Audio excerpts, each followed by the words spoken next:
Hello, Rashid. Welcome to another exciting episode of Tech Laughs and Bytes. And I have here with me today, Rashid.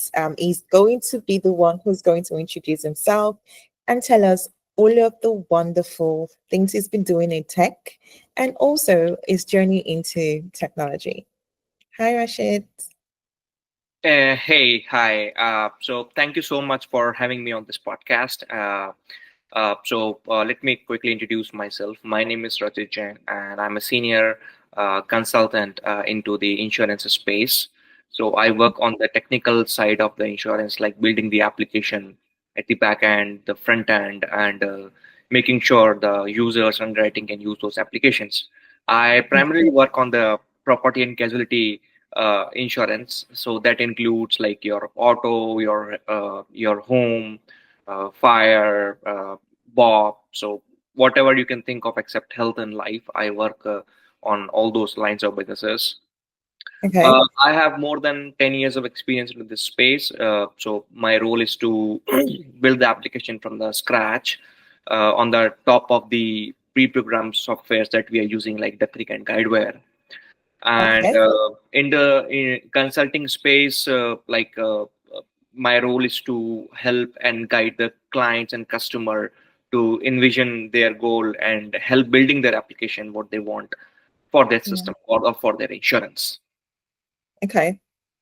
Also, I mean, seems like, having to do the first bit of consultation and then how to build the application from scratch. That's a really a lot of responsibility. Yeah. So could you just walk us through how you got into technology? Like, what was your journey like? Did you have people come and tell you, well, we think you should go into technology, or you kind of like it was a career you felt I actually just want to try it out. Sometimes some people feel like, oh, I want to go into tech because people are going into tech, or was it just something you decided to try on your own? Yeah. Yeah. So my journey is a little bit different. So when I Okay. started 10 years back, so I had deep interest in finance and deep interest in mathematics. So I was Okay. thinking to that go into that domain or into that region. So when I Okay. joined my first company, so we had a boot camp and where they used to build their resources, build the new freshers, and teach the basics of each industry. And based on their likings, they were given an option to choose the industry based on their, expertise or not expertise, but based on their interest.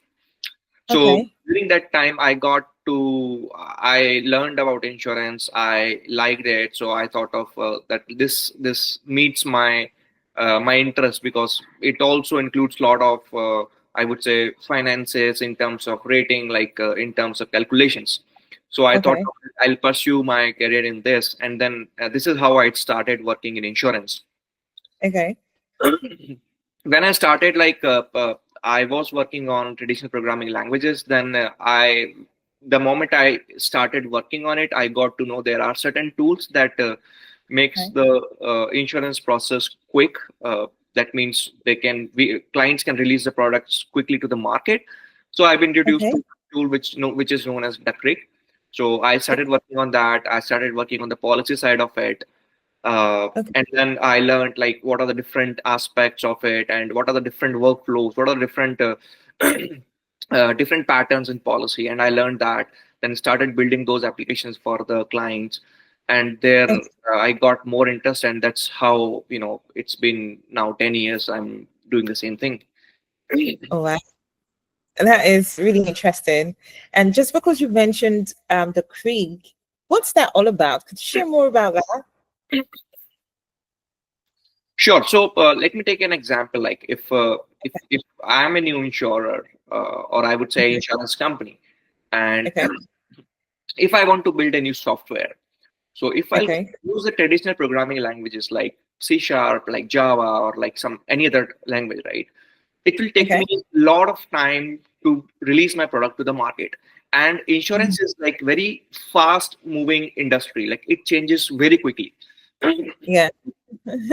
of rates, in terms of the look and feel, in terms of experience, it really changes very quickly. So Yeah. uh, insurers don't has that sort of I would say liberty to take that 2 years of time, build their application, and then release it. And on top of that, if there are new changes comes in, like rate changes, then again you need to do a lot of things. So Okay.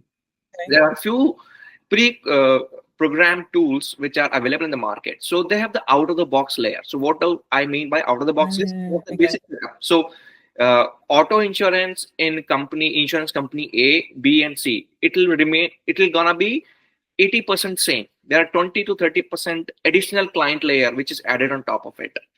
So Okay. this is the use of these tools like Duck Creek, like Guidewire. We have like Insurity, Origami. So they have it's more like a package which is already there, and on top of that you build your customization or your whatever the Ah, client needs basically. So in okay. layman terms, like it's more like you are buying a car, the basic car, just and then on top of that you are adding more features just based on Yeah. your needs, right? So this is exactly same thing. Awesome. Awesome. I mean, that is, and like you said, that has pretty much saved you guys a lot of time, and not just time, but in terms of um, quick products and quick project delivery. Having such tools is always very beneficial. Yes, agree. Okay. So still speaking about softwares, and let's say that um a company just asked you and your team, and the company just purchased a really good software, so to handle most of the technical issues that they're facing. And of course, they brought you guys, the superheroes, to save the day, Mhm. because obviously you guys are the experts in that field. And but even with all of the softwares that has been purchased, they still haven't solved the problem. So the question here is, how would you, when you come into the meeting with the stakeholders, how do you navigate your way through to making sure that you're not only going to um, resolve the problem, but also the client is leaving the meeting with a much more, we could say 90% confidence that you and your team would solve their problems for them, especially with the fact that your team and you and your team are much more into customization for applications. Right. So let's suppose. So I mean, this is I would say, a very, I would say, normal concern or issue, right? Like when Okay. any insurer definitely opts for any of the softwares. So Yeah. the assumption was like it's not gonna work the same way. There will be hiccups. There will be challenges for sure. So Mhm. that's where like we bring in our expertise that we have. So what we have to first understand is what is the out of the box offerings for that software and what are the client requirements and needs. So we Okay. do gap analysis first, and then based on the gap analysis, we identify what all needs to be implemented. And as Mhm. we already had the background of implementation of those features in the other insurers, right? So we'll try to Okay. propose them the same solution. So Mhm. that's the first thing.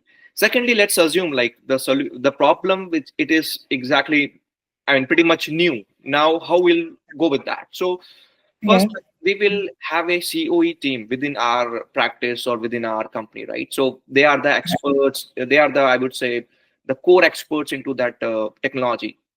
So Mhm. we'll seek their guidance first. If Mhm. that doesn't help, then we'll go to the product team. So that means the Creek or the Guidewire team. We'll explain them Okay. this is what client is looking for. This is not their out of the box feature, and we are trying Okay. to implement this, but we see these 5 roadblocks. So we need your Okay. help. So there are chances like they will suggest us like, hey, you can do this way. If not, Okay. if they feel like this feature is something which is important for other insurers as well, then they'll try to Mm-hmm. incorporate that in their out of the box product. Oh, okay. Yeah. So overall, I would say like if we are on that project, which is challenging, so there are a lot of steps that we need to follow step by step. First, we have to, as I said, first we have to see what we can do for them. We need to understand that. Second, if that doesn't work, then we need to talk to our COE team and experts, architects, like how this can be solved. If that doesn't work there, then we have to go to the product team and understand like this is a feature, how we can do with this. And if it doesn't work in all these three scenarios, like for example they like the product says like, hey, this is not something which we believe that it's important, then what we do is like we again go back to the client, hey, this is what it is, Okay. this is what the feedback we are getting from the experts. Now Mm-hmm. we have to change this requirement in some other way, or we have to use this functionality in an other way so that you met your goals. So Okay.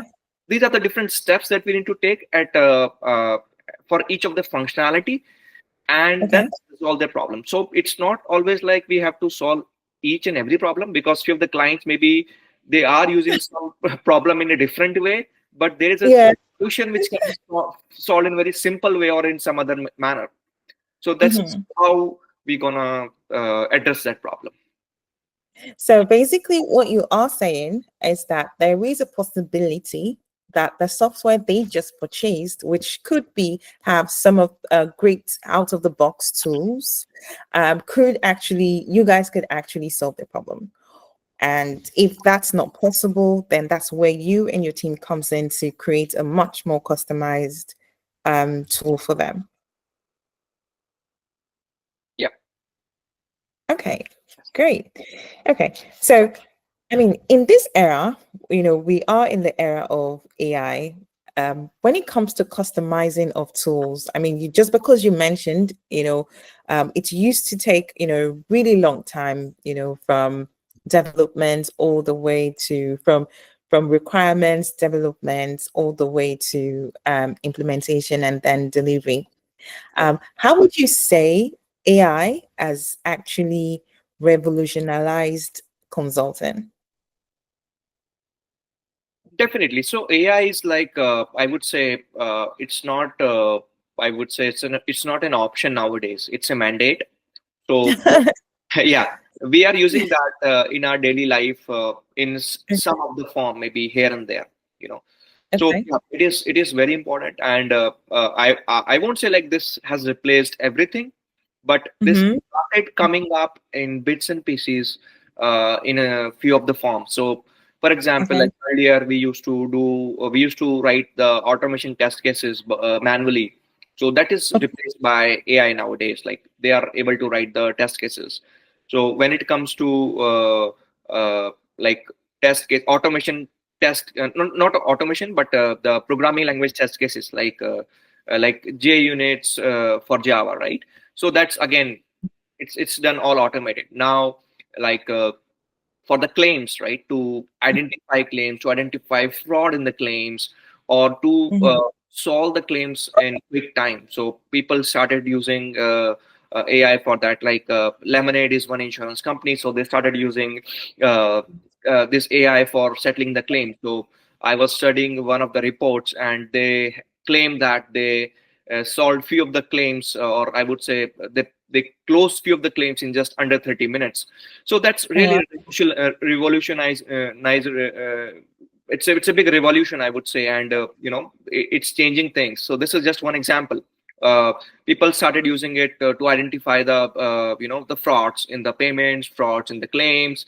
So Mm. like in one of the examples, like few people, right, they try to claim for their vehicles, and later the insurance company identified that's something which was done intentionally. So those sort of things are all being captured by AI, because we have a lot of data collected and we are using that. Secondly, like in terms of the code creation, right? Like assuming like when we need an insurance, right? We are reaching out to the Yeah. agents, and the agents has the option to put or give us the quotes for maybe 5 to 6 different companies, right? Based on the premium we and the claim settlement ratio, we definitely go both for the one where we see the premium is good, premium is less, and this company has a good Mhm. claim settlement ratio percentage. So Okay. what they have to do is like they have to enter our data into five different applications, and that's a time consuming process, right? Because Yeah. application needs data, like they need the primary insured details, their vehicle details if you're taking auto insurance, their past history. So all that Mhm. information needs to be filled into five different applications in order to get five codes. Now the Wow. comes here is used by using the AI. So what AI is doing is it's capturing your data and it's Okay. auto-filling the application, five different application for us. And then we are Okay. getting five different quick codes rather than filling the data manually. So by this Okay. way, what agents are doing is like earlier when they were able to serve maybe I would say two, three, or maybe five customers a day. Now they have the Okay. capacity to serve 10 customers a day. Wow. Yeah, this productivity, this increase effectiveness. So they are able to provide quotes quickly. Earlier, they used to take 2 to 3 days, but now it's pretty quick. So yeah, so these are the few examples. There are a lot of use cases, and this is not gonna stop here. This is gonna definitely be increasing over the period of time. But we have to be cautious of few things because AI is all about Okay. box. It doesn't give us like why it's doing that or why this premium is being calculated by this number or what's the rule, right? So that's the first thing. Second thing, uh, it's to protect our PI data. So when we talk about insurance, right, it always takes very confidential information like my SSN, my Mhm. date of birth. So Mhm. we always need to make sure that whenever we are using data, our information is being processed correctly, and then it's been discarded or it's not been stored anywhere, so that if it should not be going into the wrong hands where that can be treated in a different way. So yeah, a lot of things happening in AI. It's yeah. Okay. I mean, I like all of the use cases you just talked about, from fraud detection, from automation, from code creation, like this. And the list just goes on and on and on and on when it comes to AI. So yeah, we have definitely seen how it's been used in, different industries. And just hearing from you being in the insurance industry, how it's been used there, it's a lot more it's really good to know. But you mentioned something that is very interesting, and you said, we don't really know where AI is going, and I think that's Yeah. that's something that is really, most people are still asking the question, where would this really take us to? Because it's still a technology that everyone is still learning about, and so my question is, what's your for lack of a better word, what's your one fear about AI within the insurance industry? So yeah, my fear is like because I was writing one of the research paper, and Okay. that's what I have written maybe as the pros and cons of AI is like, as I said, it is black Okay. box. So there might be chances, yeah, there might, because nowadays you find the rule like for a person with this age, with this history, and Mhm. with this experience, we should be charging them this much premium. But AI, Okay. when we are using AI, there might be chances like, we are getting premiums and we don't know how we got to that number. So there might be chances like, see, this is not 100% error proof, right? Like there might be errors, there might be challenges, there might be issues. So there is no Okay. way to go and backtrace like what happened and how we came to that number. So that's the first thing. Second thing, Okay. it is processing data like anything. Like we don't know how it is using the data, how it is being stored. There is no sort of governance that's still being, wrapped Mhm. on top of this AI. So that needs to be taken care because when you're dealing with the such sensitive information, right? So Yeah. you have to be cautious. So these Yeah. are the two main things. And So, um, this is for when you are in a consulting meeting. So probably you're consulting with a client, and of course they've got a really gorgeous vision of what they want. Sometimes they want something really big, like, oh, give me the, give me a really fancy Titanic ship yacht for, for my business or for the organization. And but then, as much as the consultation meeting is going on, you get to find out that well, and it's time for them to talk about their budget.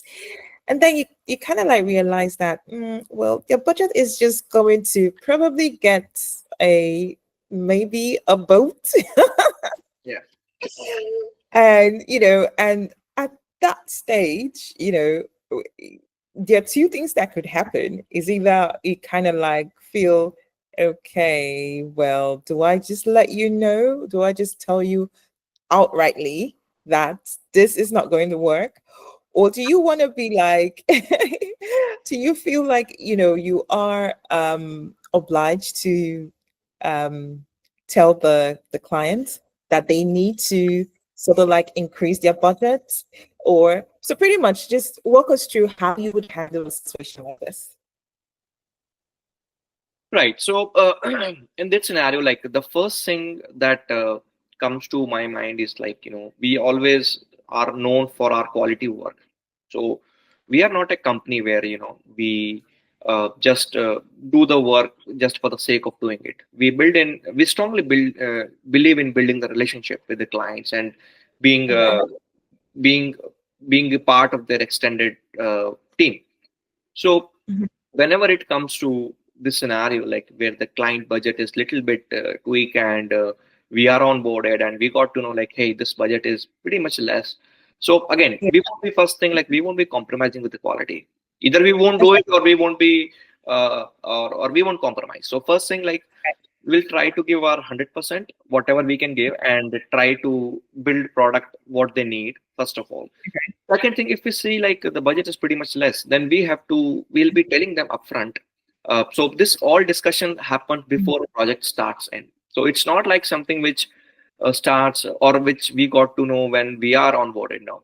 So first Yeah. we have the initial discussion, like this is a budget, this is what functionality we need. And if we think like that's something which we can do it based on our resources, based on our cost, we'll definitely gonna pick that. If not, then I think it's I mean what I've seen, like these companies don't go for those projects, and if the budget is less, so there are a lot of other new players in the market, so they'll be given the opportunity to work on those things because their cost is pretty much lower than what the companies like us we have, right? Because we have a lot of expenses, we have the brand name, we have the value, right? That we take in, we have that expertise, we have a lot of use cases that we have implemented in past. So Mhm. everything comes with a cost. So yeah, that's the first thing. uh, and let's suppose like if we onboarded them and sorry, if we are onboarded and we got to know like the price or the estimations were wrong. Let's take it another way. The estimations Mhm. which we gave were wrong by some reason, and now we already committed, now we have to do it. So then it comes to the Mhm. negotiation part where we will be telling them first like what is the must features that you have. So we'll work on those Okay. must features, and then Yeah. uh, the features which they can't live on day one, right? We'll work on that. On the other features, we will explain them that what is the challenge and how we are doing it, what's our quality of code, right? We'll try to explain them, and based on that we will negotiate on some sort of CRs, like if you are bringing in if you can bring in some change request, right? And then work on those. Then that's our second approach. And if that's a fixed bid, then sometimes just to build a relationship, right? If we have some solid relationship with the client, then sometimes we have to complete the work just to build a relationship. And if we are thinking like there might be chances in future, right, like where we'll be getting the projects right from them, so we have to sometimes do it in terms of building the relationship, or when we are trying to grow ourselves as well, right? When we are, let's suppose we are new into that space, so we have to Mhm. sometimes do a few things in less budget, or I would say in low budget, right? So yeah, so overall, I would say this discussion needs to be happened before everything kicks in. First, Okay. if that doesn't work, like if everything looks good and when you on board, so if you feel like that, then you have to write Mhm. the thing clearly in Yeah. statement of work. like what is the Yeah. work. And when you do inception phase where we have the high level requirements, we have to write, or we have to note down, track down everything, like what needs to be done in a detailed way. Try to involve all the COEs so that we won't run into that problem. Still, if we run into the problem, we'll try to explain them to the client, like why we are saying that, what was our assumption earlier, and why it is so. We'll talk on CRs. We will see what we can do best for them.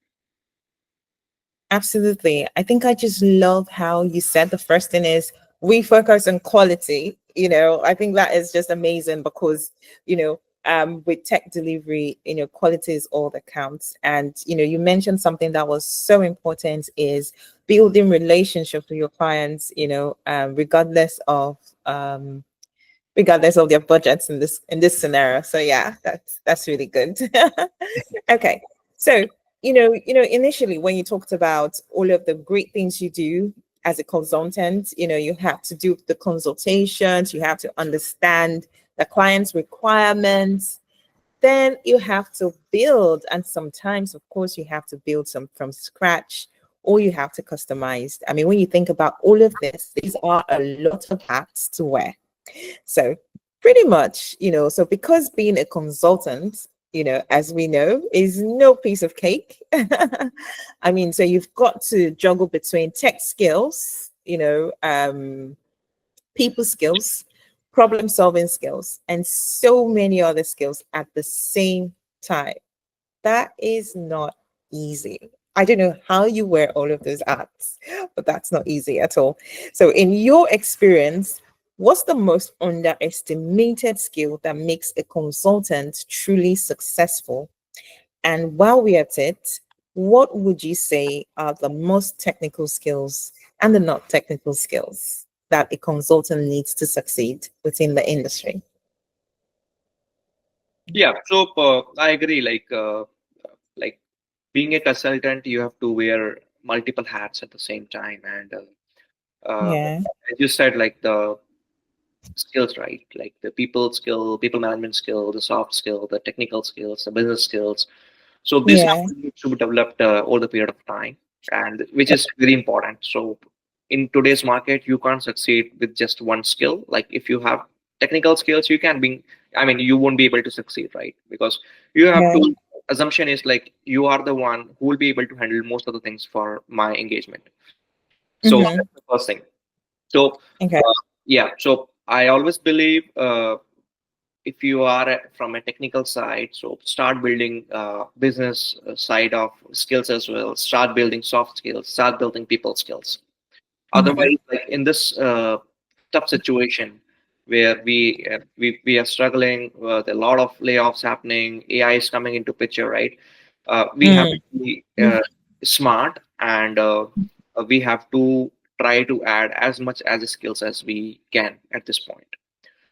So Yeah. yeah, this so and I would say the new trends which you're talking about. So I would say it's always good to have AI in your bucket first nowadays, because everyone Yeah. is so much attracted with this skill. If you have that skill, then people are definitely gonna interested to talk to you and discuss about those the AI things. So I would say AI things, but at the same time, I would say like don't lose track of the basics or the foundations. So if you some Mm-hmm. technical background, then that guy should be knowing any at least one of the traditional programming languages, because that's a Yeah. base of everything. So Yeah. Python, people can learn Python, people can learn Java, people can learn C sharp. I mean, these are the basics, and that needs to be there. Yeah. Yeah, because AI is it's more like a kind of a I would say we have a lot of tools which are doing work, Okay. but we don't have to be dumb at the same time by like we don't know what's happening at the back end. We're just writing the prompts and we're getting the response. So that's not going Yeah. to work in terms of technical things, right? Because we need to do some sort of customizations on top of the use of AI as well. So, Yeah. yeah, so what this is mandatory for the technical people.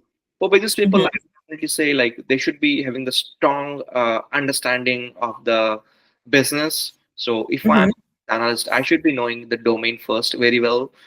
Second, Yeah. I should be having knowledge of the user experience principles. because Okay. nowadays, like I would say, these roles are a little bit sort of merged, not 100% merged, but there is very I would say a thin line between these two roles nowadays, because when you are running a workshop, so it is I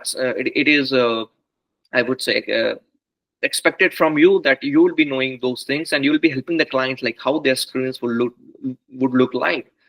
So Yeah, absolutely. exactly. And the third thing is like they should be also knowing how to use the AI tools at least. I'm not saying that they should be knowing the technical depth of it, but they should be knowing at least how to write a prompt, how to do the research with the AI, how to do I would say the questioning from the AI on the domain, like how the domain should be, how we can basically implement the functionality in a domain, in a particular domain. And we have to be they have to be good in at least writing the prompts and understanding those answers which is given by the AI. So yeah, Absolutely. Yeah. these are the Yeah. things that I would say like most important for people. Technical skills. Yeah. And what about soft skills? Yeah, so that's something that is always I would say integrated with these things. So nowadays, like Mhm. we can't say like you, I mean, in JDs you won't be expecting to write as soft skills are important, like that is always understood, like that you have the soft skills. Without that, I think getting the roles or getting the positions is really very tough, because that is something which is needed in today's era, as we all working in the world of AI. So those soft skills must be there. Awesome. That's really great. I mean, it's really important, like you said. I mean, I was watching the news recently and I saw that they said computer and science, computer and math grads, the employment rate now it's down by 8%. So it's like, oh, so what other skills are the graduate going to need to land those really juicy roles? But yeah, at least you're giving us some tips, so which is great. So speaking about juicy roles, well, we are going to talking about how your company in this scenario would land a really juicy project, probably one of those high profile clients, and you and your team are feeling really good, 100% sure that you guys can nail this. On paper everything is perfect because um it's just it works pretty much on paper, Mhm. but then as your team dig deeper and you start, going through each and every single requirement, then you find out that, well, it probably looks a bit more complex. Complexity could come from um, the problem you're trying to solve, or it could just come from, the customization that you are taught worked on paper was, with our tech industry constantly evolving, changing, it could just come from anywhere. And then suddenly you're thinking, we probably would need more resources, or we're going to need more time to go over the requirements, to think about how we're going to rebuild the solution for the client. And of course, clients don't like news like this, especially when it comes to the more money news. Once it's cost, they're like, oh no, I don't, we probably don't want to hear about cost. So my question is, how do you break it to your clients in such a way that it keeps their business, and of course you guys keep the project, and it protects your company's integrity and makes sure that they still trust you and your team after hearing the surprise it's the project's going to cost more time or more money? Yeah. So as I said, like we, whenever we start something, we have a robust process of understanding first their things, right? What they currently have and what they expect. So Okay. if they have something like which is some sort of customization, and we are Okay. working on that, and so first, like whenever it comes to us at the initial phase, we'll try to break it down and understand what sort of customization that they need. Have we done that in past? If not, Yeah. we have to always add some buffer time to fix that problem. So that's Okay. the thing. As I said, like we already have a lot of experts in that area who already know how to implement those features or who have done this in past. So Okay. that's the second protective layer that we have, and they have the expertise. So Okay. that way they can also help. Third thing, Yeah. uh, it depends if this is a fixed bid project or if this is a time and money engagement. If it's a fixed Mm-hmm. bid project, then we have to tell the client like, hey, this is what we had in the requirements phase, and this is what we are going to deliver. If there is anything Okay. beyond that, then that's again being charged extra. When it comes to time and money, we will always make our client understand like, hey, this is what the requirement is. We are doing Okay. this. If we are doing this in this way, there will be Mm-hmm. challenge.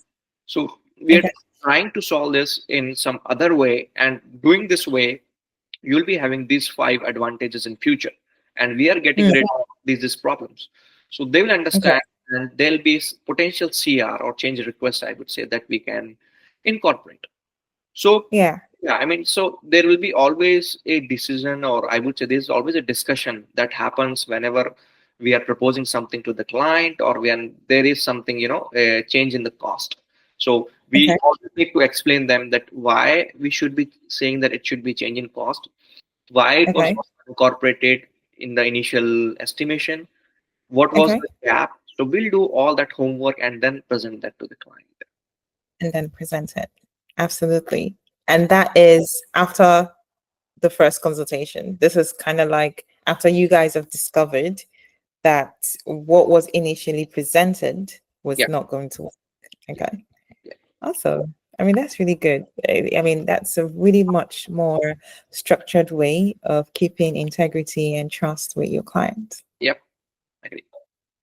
Okay. So just because you well, you used to be a mathematics lecturer, so or instructor, right? Am I right? Yep, you're right. Also, okay, that's good.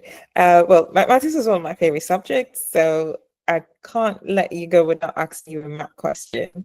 Um, Go so for it. pretty, so pretty much, machine learning, artificial intelligence. I mean, all of it. The foundation is on maths. I mean, all of the LLMs we have today, the foundation started with um, the foundational models, and of course, like they are all math. If you could create a um, a solution for a client just using any of the mathematical formulas, which of those foundational models would you pick based on your insurance company? Okay, so yeah, so in mathematics, I would pick up a subtopic as statistics.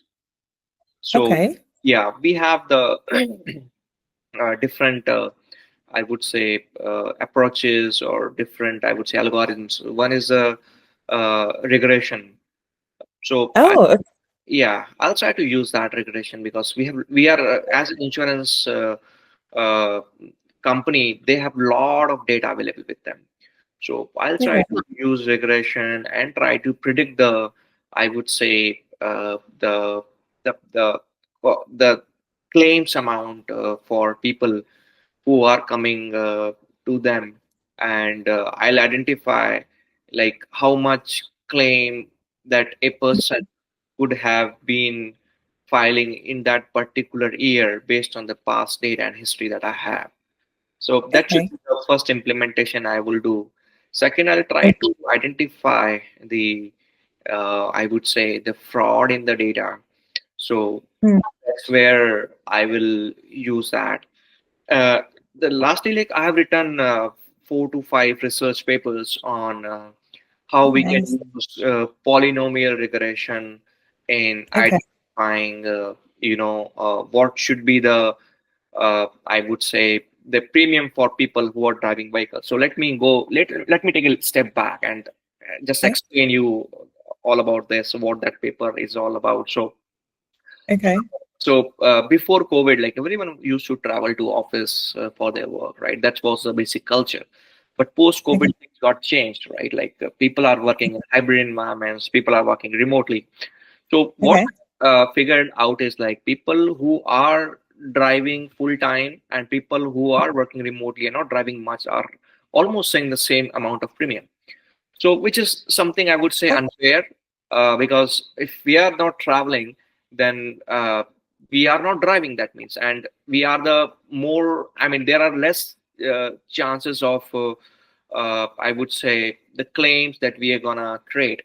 So, based on Yeah. that, yeah. So based on that, that paper is talks about usage-based insurance, and where I have defined in one of the paper, like if someone is driving the vehicle maybe it's certain miles, then they should be paying for that only. Why they'll be paying for the whole month if they are just driving for maybe 5 to 6 days in a month? So, and Okay. that too depends, and that too I added some more features, like if I am driving on few certain roads which are Okay. more accident prone, then I should be paying the more premium. And if I'm driving maybe on the countryside roads or maybe internally, then I should be charged less premium, because that side is not that error prone, or not I would say the accident prone. So this is Okay. with the use of polynomial regression, I am identifying that, and based on that, we are calculating the premium. So Okay. yeah, this is one of my paper, and in another paper, what I have written is like insurances should be charged uh, Mm-hmm. in certain regions in California, which is more the wildfire prone, right? So the home insurance prices were uh, pretty much high, and a lot of people were Yeah. not able to afford it, even though they are not living in the I would say this fire prone regions. So Yeah. for that, like what we have to do is like we can use maybe few of the mathematical approaches, like maybe regression, or maybe I would say a Bayes theorem, in order to identify which homes vegetation proximity uh, Yeah. is the one which is more fireproof. So for example, if a home has some sort of a specific species of trees which is more prone to fire, then that guy or that house might be charged more premium than the person who has maybe water nearby, or maybe some sort of trees which are not I would say which doesn't catches fire very easily. So they should be Mm-hmm. paying less premium.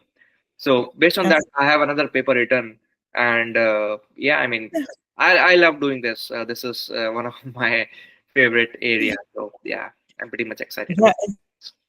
Wow, that's a good, because I always say regression does solves a lot of problems, and Yeah, of course with the different kinds of regressions that we have, I'm pretty sure when applied to the insurance industry, it definitely is acts as a great advantage, and creates a lot of solutions for the industry. Yeah, especially with the factors and the examples that you just mentioned as well. exactly. Okay. Yeah, I can agree with that. Okay. So just one last question that I have for you. Of course, we talked about machine learning algorithms. Let's say, for example, a client came to you and asked you to, of course, with the AI era and the LLMs, and but again, they're just worried, because you mentioned something earlier, data is very, data needs to be very confidential. And of course, with insurance data, that has to be, treated, you know, it has to be secured. So my question is, how would you, with the different LLMs you have, but this company has inquired from your company to come build a good um, tool, kind of like a sophisticated AI knowledge based tool whereby they could have all of their data, insurance data, just pretty much like a chat GBT, meaning like for specific for their industry. um, so basically, as an insurance company, they want to probably go and just say, um, how many, if for example, if someone had an accident with a car, or had his home caught by fire, and the building was only the building was only a year old, and probably this new person, it's probably a new employee, right? And they don't really have the full details of everything. So this insurance company has come to you guys to build an LLM sophisticated knowledge based tool, so that new hires who are coming into the company can sort of like have this tool and go-to tool that they could quickly just ask questions and retrieve answer based on the company's information. So I'm just wondering, how would you, as a tech consultant, how would you solve this sort of challenge for this business? Yeah. So again, what I understand is like if we want to build some sort of maybe chatbot or some tool where we can chat with the tool and get the information out. So we need a Mhm. base layer of LLM, right? And on top of that, we can train the model with our custom requirements, and then that model gonna, or that I would say the bot gonna work. So in terms of deciding the LLMs, so there are a lot of LLMs available in the market, and Okay. I mean, I would say like uh, we they can use based on what subscription they want, or wherever they have the partnership with, right? Like if they have partnership with Microsoft, they can use theirs. The partnership with Google or maybe OpenAI. So based on Mhm. that, they have to choose. Like suggestion would be like, I would say, as per my uh, experience, whatever I've used, like I see most of the models are pretty much same. There are few differences here and there, but most of them are pretty much same. And if we use them and train on top of it, that's gonna make the difference. Oh, So okay. yeah, so yeah, they can use any of the available open source LLMs that are available in the market, and top of that, train their model, and that's how they're gonna do it. So similar to the same topic, but in one of my paper, what I've written is like that's a research paper, and like how Mhm. chatbots can be helped in an insurance application, right? So that paper Yes. talks about like, so I faced this personally, like. I had an car accident, and I had to talk to people, insurance people, to start with my first notice of loss, and Yeah. that's something which is very much painful. I need to first identify the phone numbers. I need to be staying on the basically on the call, dial the numbers, and then stay like until I get the correct line, and then Yeah. explain. So rather than I introduce a chatbot, so the which is will be integrated with their claims side, and that chat box basically asks you like what happened, where it got happened. It asks you all necessary questions, files the FNOL for you, and at the same time that will also call the ambulance, call the police, and maybe book a cab for you. And also it can also book the rental cars for you, like because you might be needing rental uh, for a few days until your vehicle gets come back to you. So these Okay. are things, they're already up there in the market. People are still using them. So, Mhm. yeah. That is just awesome. I mean, because, having, a company, especially a company having its own dedicated um, chatbot that has been trained on all of their data, I can only imagine, how the value that it brings to the business, especially when it comes to in answering customers really quickly, and giving the customers the accurate information that they need. So, That's really good. It's really great that you and your team build such amazing products for different insurance company. Well, I had such an amazing time today, Rashid, and I hope you did as well. And thank you for being on this episode of Tech Laughs and Bytes. And we definitely would want to have you again on the show to, discuss probably when quantum computing comes out. Well, hopefully the insurance company would would Yeah, also adopt that as well. yeah, yeah. Yeah, but thank you for being a guest on the show, and yeah, have a great day. Thank you so much for having me. I really had a great time speaking with you. So, yep, I'm also looking to come on your other episodes as well. Thank you so much for this opportunity. Thank you. Bye. Yeah, cheers. Bye.